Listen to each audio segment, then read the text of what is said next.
Humility, or the observance of it, is difficult because, by function, it's known only by the person practicing it. In the world that we live in, we want to assess it by outward behavior. Believing we're humble, which is really the only measure of whether or not we are, doesn't give others cause to believe it themselves. We measure others, sometimes ourselves, by our outward behavior or actions. Having said that, I wonder how we might express our humility. You may have heard or read a thought, often attributed to C.S. Lewis, that humility is not thinking less of yourself but thinking of yourself less. That's an honorable perspective. But how do we prove that we think of ourselves less? And is that really humility? I'm not sure. I think that we can at least begin to develop and express our humility, especially to others, by practicing the virtue of service. In a way, when we serve others, we're thinking of others more than of ourselves. At least if it's done with the right purpose in mind. That purpose, I believe, is love. The verb, being loving, is more accurate. My definition of love is unconditional giving.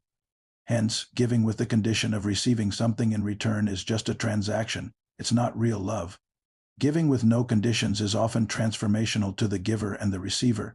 That giving, whatever it may be, is service or serving others. What makes it difficult is who knows. Who knows our intentions?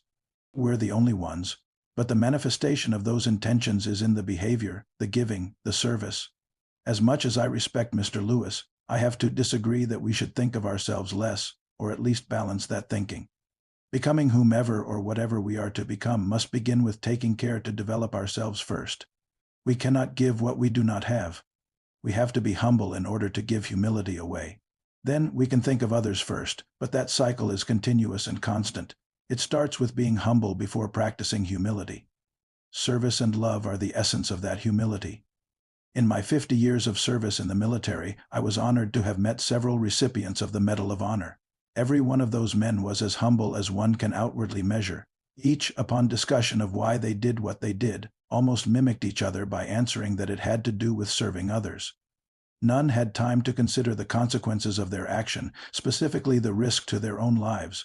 What came to mind at the moment was to protect others, which is, in my view, unconditional giving, which, as I said before, is love. Serving and loving others is the essence of humility. Until next time, be great. You are Air Power.